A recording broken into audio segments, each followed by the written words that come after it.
do do do do do do do do do do do do do. Welcome to Jago and Litefoot on Big Finish on audio heads by Geeks Assemble.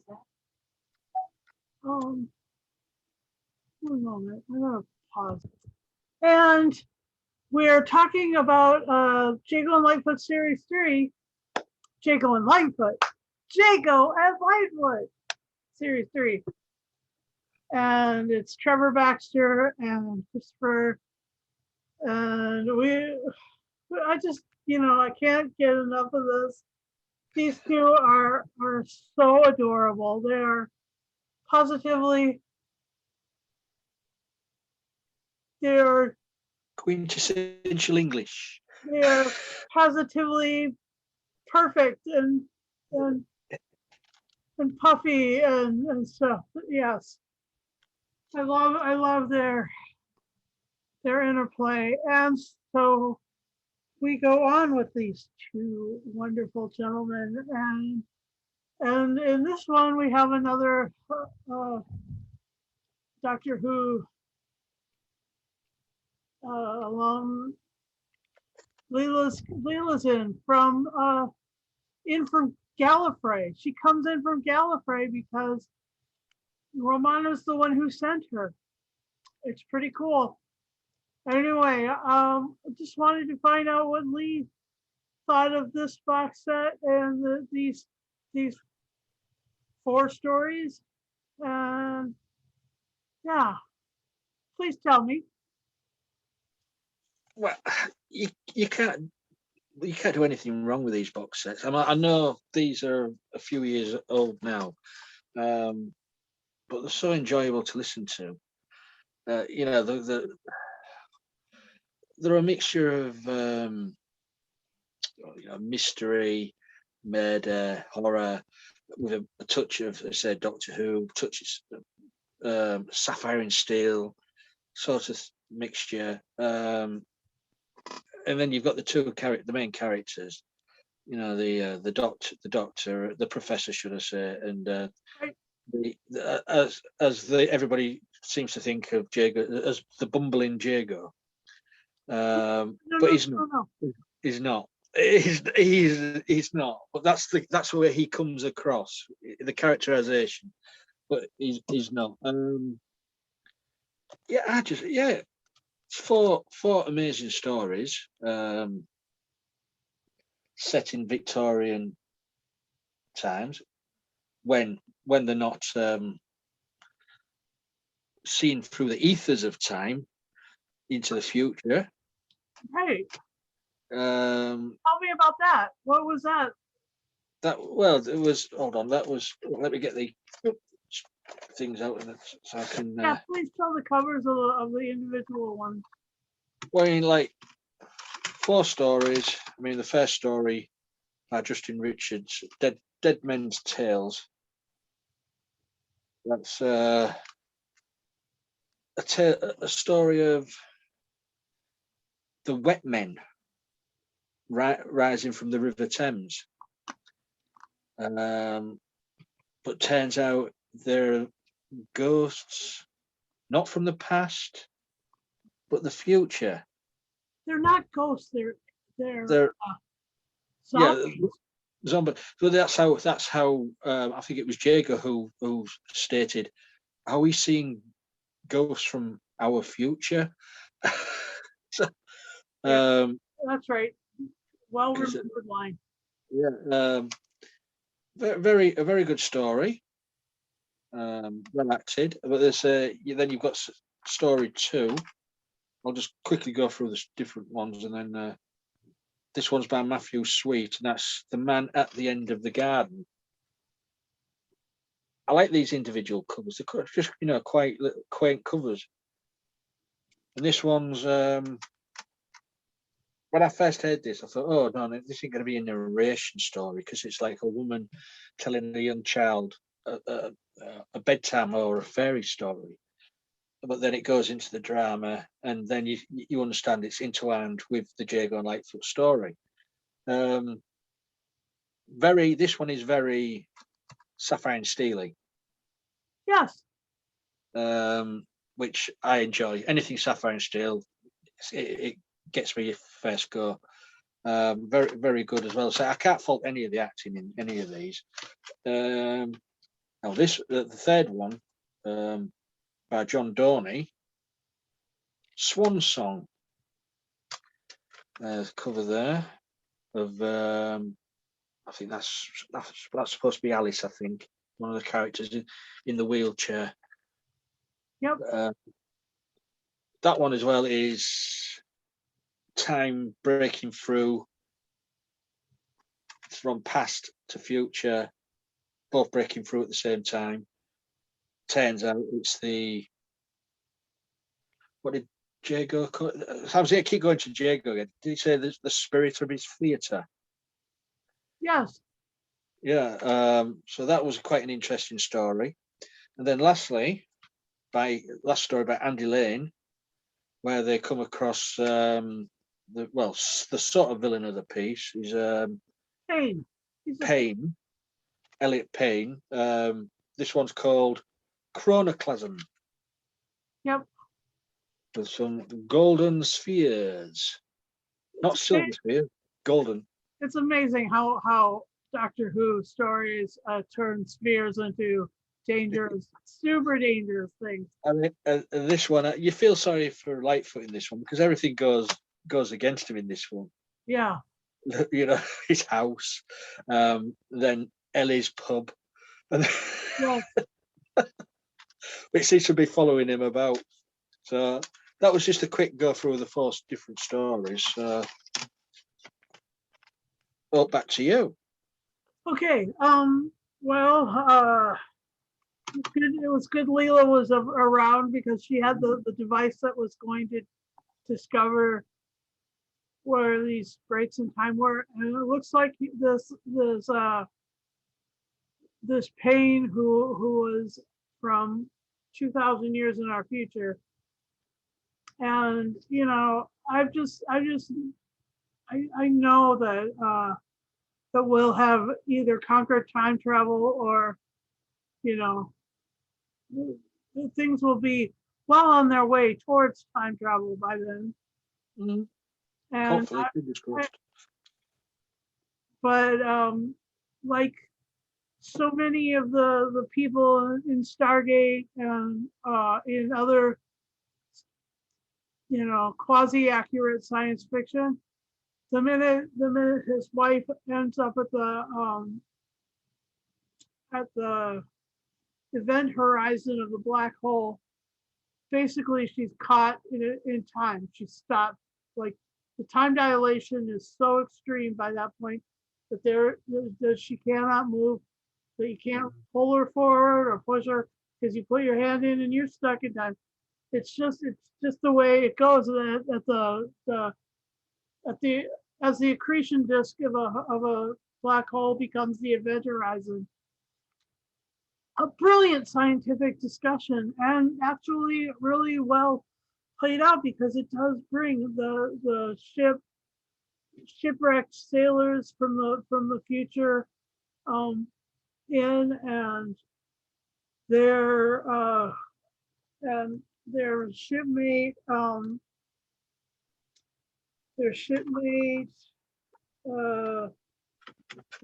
played by Warren Brown, Johnny Skipton.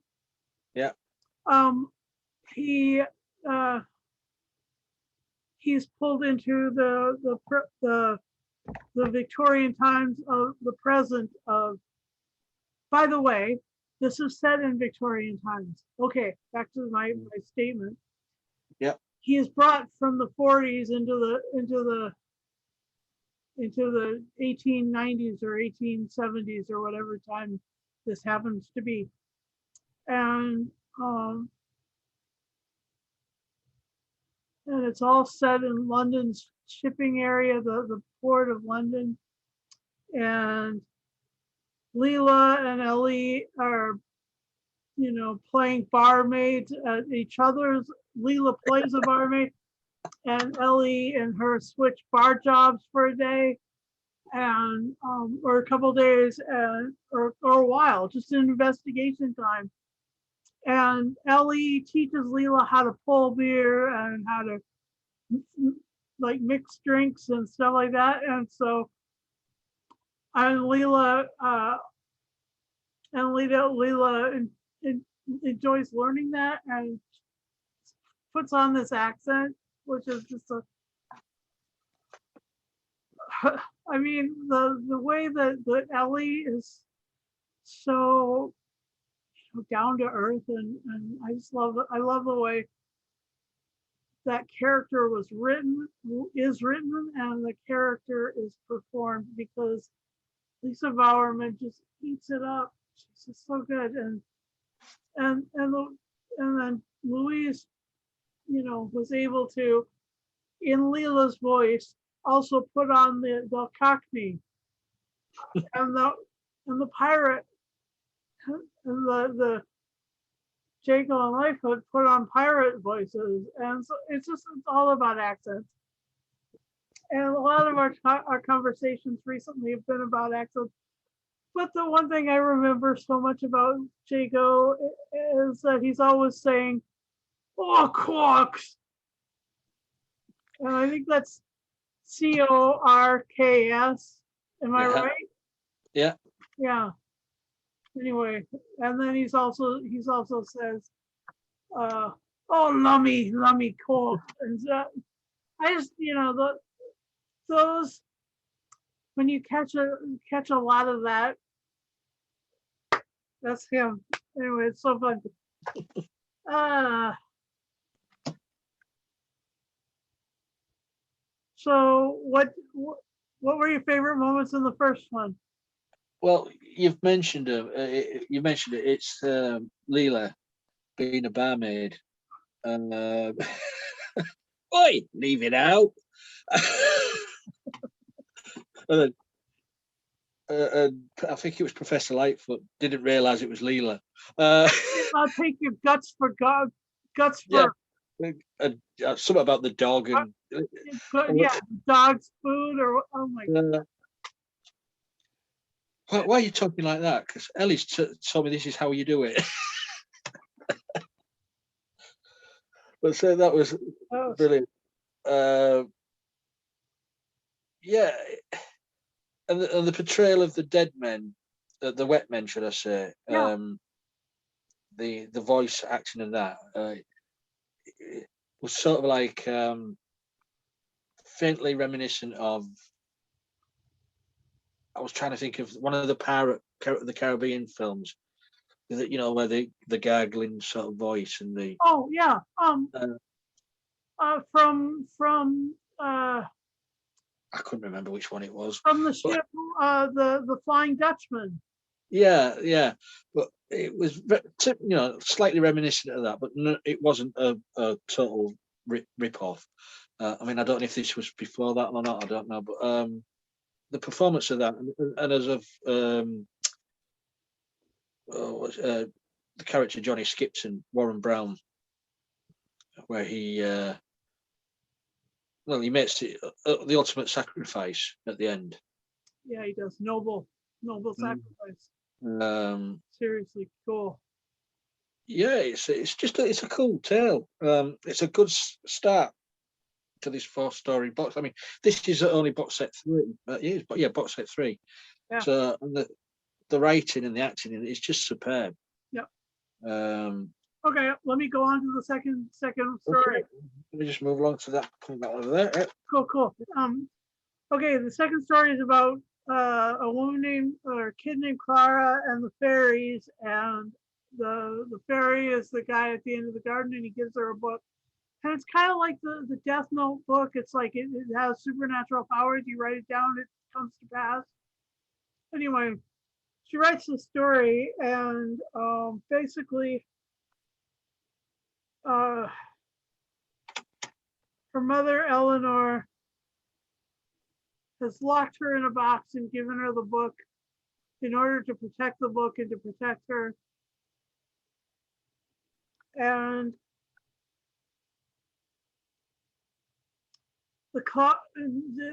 Clara's companion at the end of the garden is uh, he appears like a fairy, but he could be one of the time eaters, or he could have been taught by the time eaters and given the stuff to do by the time eaters.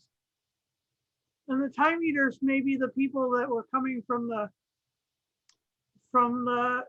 event horizon of that black hole, but it could not be that. I mean, that's a question.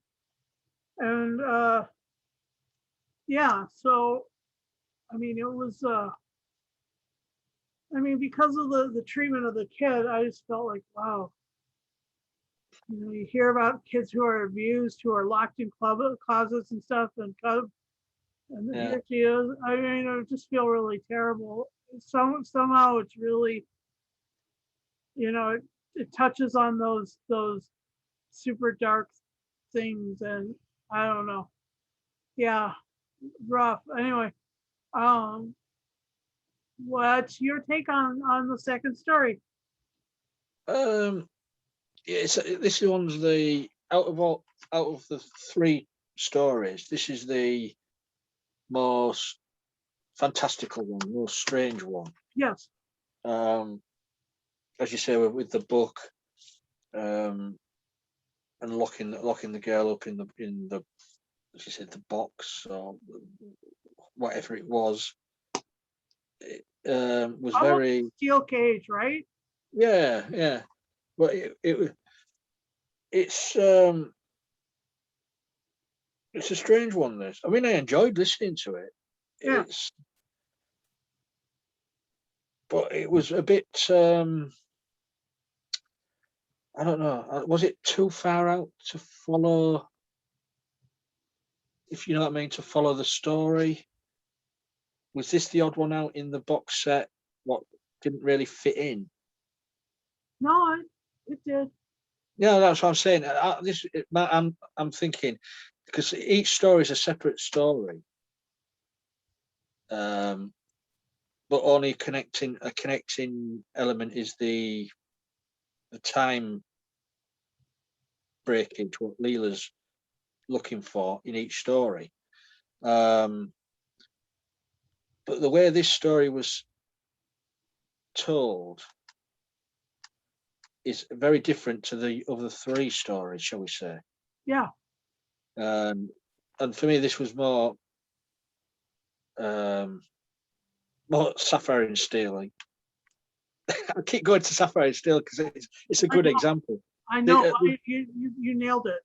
Yeah, this one is this could have been a Sapphire and Steel story Easily. Yes. easily, and I think this is what this one is not. Well, as I say, odd one out, but stands out of the four as being on its own. Oh. Yeah.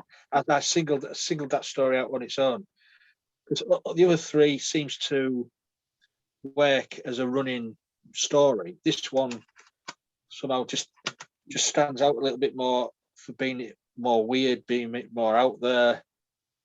You know, I'm not making much sense of them, but you know. Well, apparently the story to you didn't make much sense, which is good because that's what the way it was structured. Yeah. Well, yeah, it's the way what's interesting is like the time eater was played by a fourth by this point. No, wait, fifth with Sergeant Hickson. Yeah. The fifth Doctor Who actor in Wendy Padbury. Mm. She played the time eaters. Yeah, it's I enjoyed it. I enjoyed listening to this, but it's as a 4-piece set, as I say, this one seems to be the odd one out of the four stories of a connecting theme. Yep. But I do love the strangeness of it. The idea that her mother has vanished, just disappeared. She was the little girl was locked away, but her mother was always there in plain sight.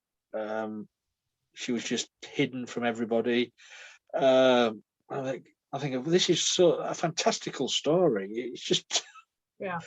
and the little man played by Duncan Wasby, brilliantly done, brilliantly voice acted. Yeah, I mean, it's a good story, but as I say, for me, it just doesn't fit in.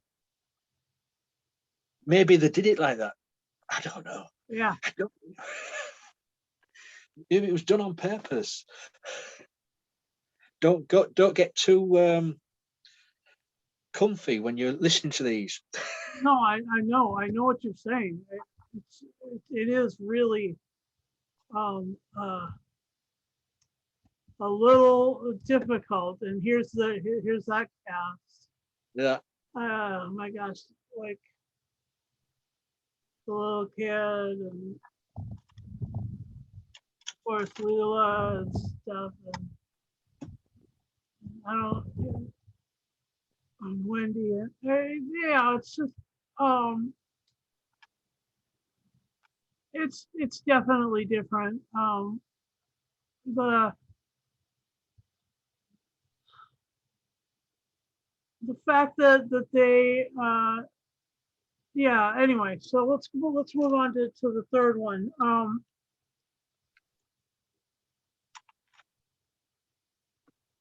The third one was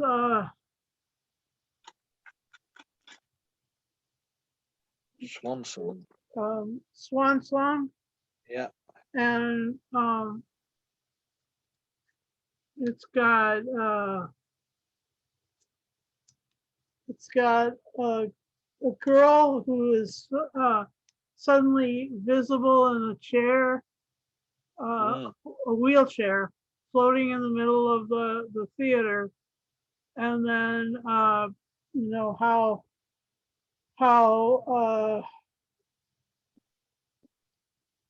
she had not she had not she was expecting to perform Swan Lake. She was a ballerina. She had a lot of grace, and she was in an accident, terrible accident, and she was in an accident with her father and her mother, and was it her brother? Anyway, um, and this shouldn't have happened. This was the time break, and it was also um, Jago's theater, the Regency Theater, is becomes a living being, becomes a character in the story, and has a personality and draws people in, and that's just amazing to me. It's like the fact of the personification of the theater and the anthropomorphization of the theater was fun, and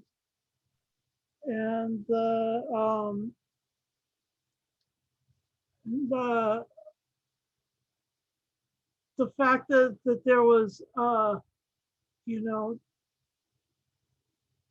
there was a lab there in the future, and then there was like something else, like a, I can't remember what the other thing was, but there was like all these different things where the Regency Theater was, and then how those things are intersecting with this timeline because of these things that the theater itself is like, this is what's going to happen here. The theater is actually telling them. So what were your favorite parts about the Well, it's the storyline of time experiment breaking through to the Regency Theatre, and only certain you, you know every now and again one person sees something, or Lightfoot sees something nobody else sees it, or Jago sees it nobody else sees it, then they finally connect the past and the future. Just finally connect a dangerous situation that the Regency Theatre is the destination for this big explosion, isn't it? It's because the Regency Theatre is destroyed in the future by is it a World War II bomb? Yeah, I mean, Yeah, it just wiped out. just wiped out. So of course there's going to be new things going on there, and it's just funny that in that same spot, that physical spot is a lab doing some time experiments because of the connectivity from all these time breaks that becomes like their thing. Yeah. And it, and then the other bits when characters from the plays or the pantomimes or whatever start appearing. Yes. I can't remember which characters they are now, but start appearing. There was a Hamlet. Yeah. But this is all down to what's the character's name? Alice, wasn't it? Yeah, it was. For me, it's a wonderful story. It's so sad because it says she never gets to do Swan Lake because of the accident, and she sort of saves the day, but in the end she dies. Yes. In the arms of the man who loves her, and I don't think she realised he loved her. Right. And also as well, there's the sad thing is as well, the story of Swan Lake with the Regency Theatre.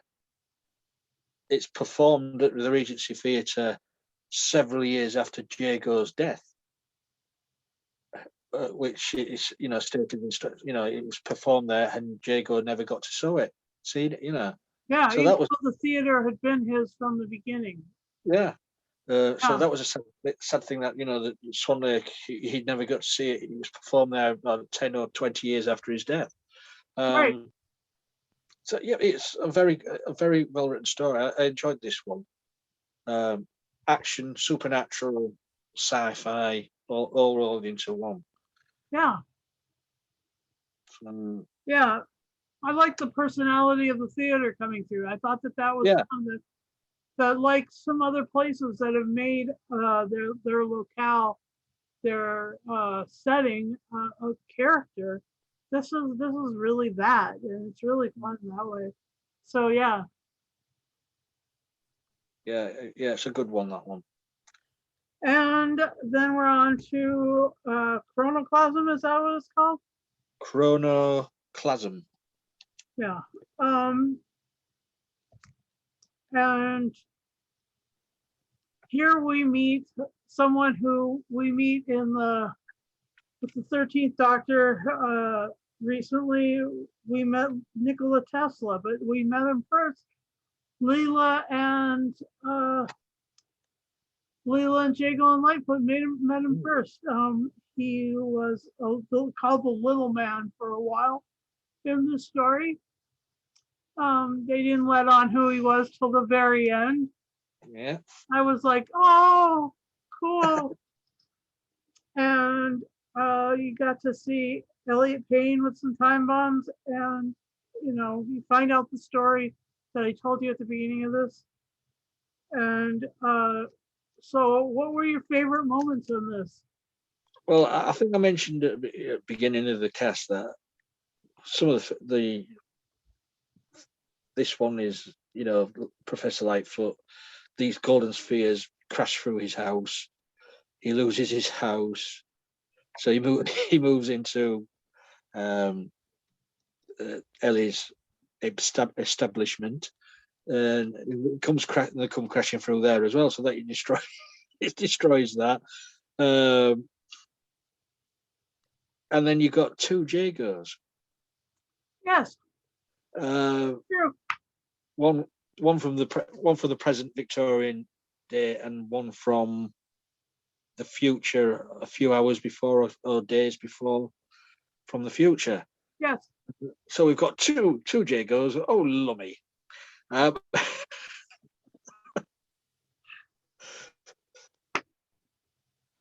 but yeah, it's and then you sort of feel for the villain of the piece, Elliot Payne. Too. By the end of it, you feel sorry for him because he's been played. Yep. You know, all you know, he lost his wife, family, and whatever, and he didn't need to, but he'd been played. Which you do feel for him by the end of the drama. Yep, you definitely do. And as you mentioned, Wendy Padbury plays one of the time eaters. Yep. Which you never think of Wendy Padbury being a time eater, but there you go. There you go. But yeah, thoroughly enjoyable romp again. What's your take on this one? Well, I guess my favorite moment was Leela attacking the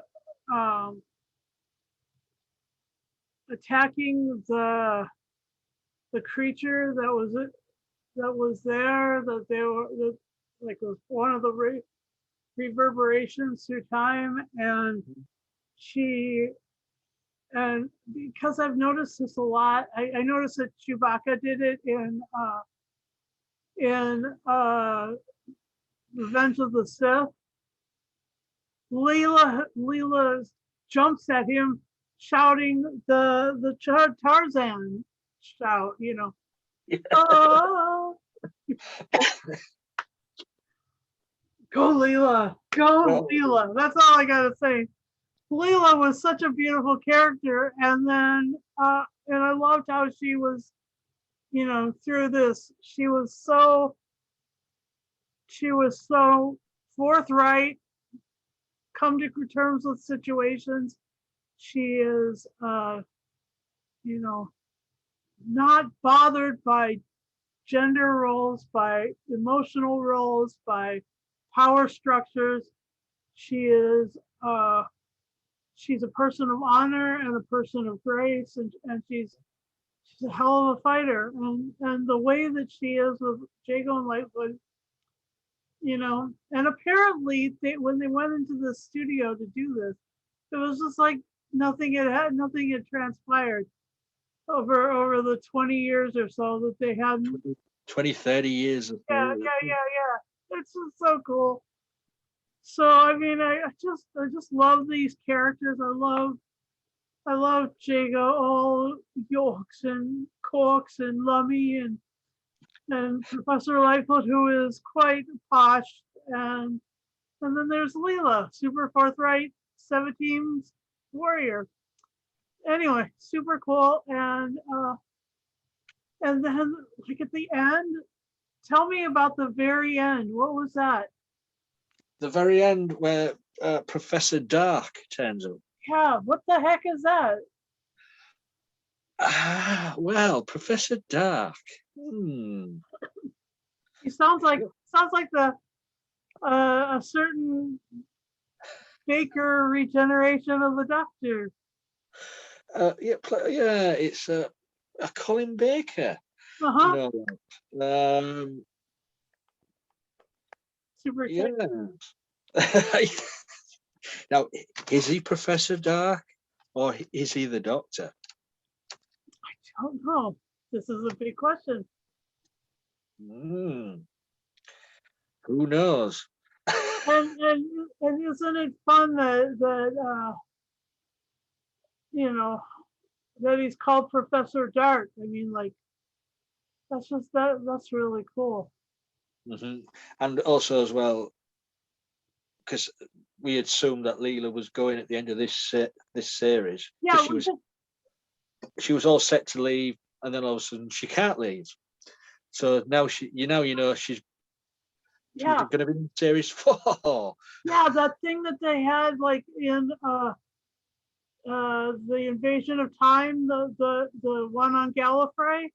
Yeah. They all had time rings, Yeah. and then that was reprised in the the series recently, but this time ring malfunctions and she's stuck. She's stuck. So, in fact, she's there for series 4 and Professor Dark. So yeah,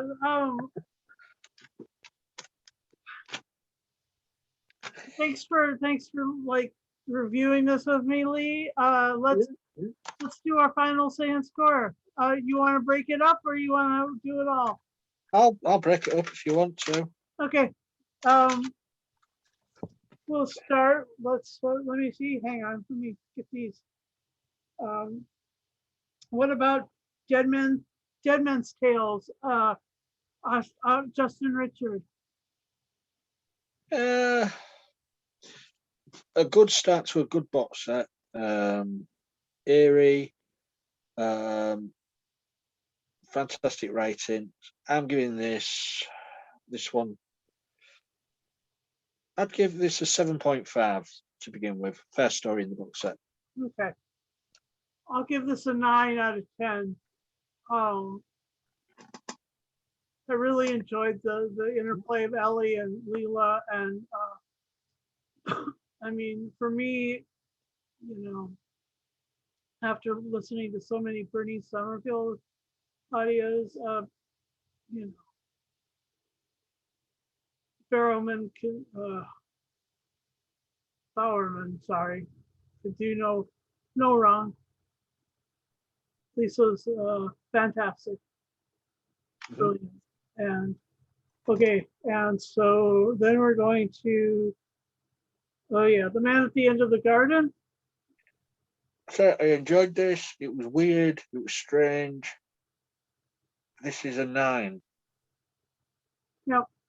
It stands out. It's the odd story out in the set. Yeah. And I like that. Yeah. I know you do. I'll give this an 8.5 out of 10. Because it could be a little triggering for some children who have been abused, but for the whole story was really incredible, and definitely sapphire and steelish, as Lee has said. Lee, you're right again. Okay. Swan Song then by John Dormy. This one, this is a 10. It's just superb from beginning to end on this story, and as I say, such a sad ending. Yeah. Of it, but it drags you in. This one, you're just there. You're listening to everything what's going on. Brilliantly written and acted as well. Yeah, 10 for that one. Yeah, this one is definitely a really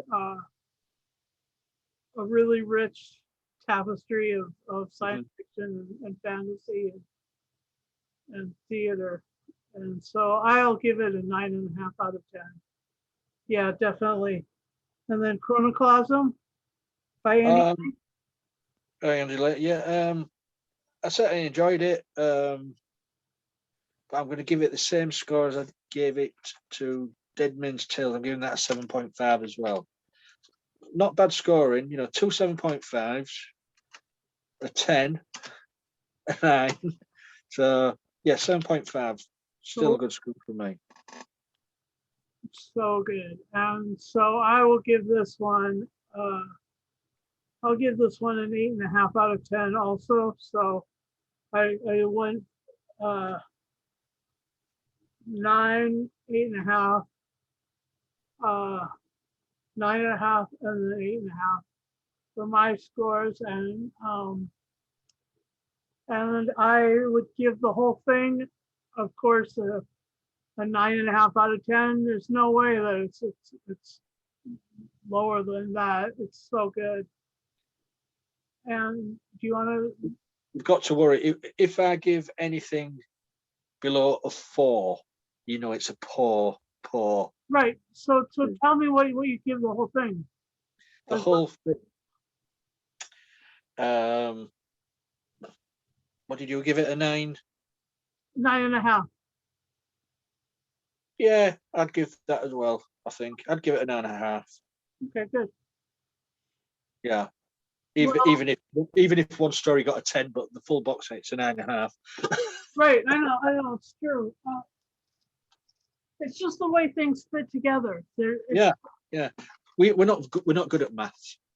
It's not an average. These things don't have averages. It's the way things fit together. You write a good story and you put that story with other good stories, and that makes the sum of the parts greater than the parts themselves. That is a cool gestalt. Can I just give a big thumbs up to the art designers for Big Finish as well, for the brilliant covers they do, the box covers, the sleeve inlay covers. They're just brilliantly done. They really are. That is beautiful. Mm-hmm. So just like the way as well, it's like a casket, because it's got hinge brass things on it. Yeah. A little. That's why I get the physical, because you can do that.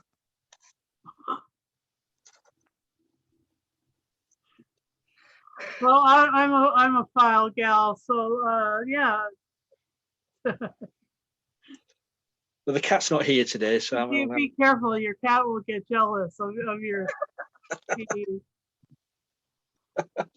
So thank you all for watching our podcast on Jago and Litefoot's 3rd series. We just love Jago and Litefoot. Little Christopher and Trevor, or Christopher and Trevor? Christopher's the one with the beard. Oh, okay, yeah. And thank you for watching Geeks Assembled. Please, we've done 2 others of the Jago and Litefoot, and one from Merry Christmas, Mr. Jago. So we've done actually 3. And thank you for watching. Subscribe, hit the bell notifications, join our Facebook group and everything. Have a great one. Bye-bye. Bye-bye.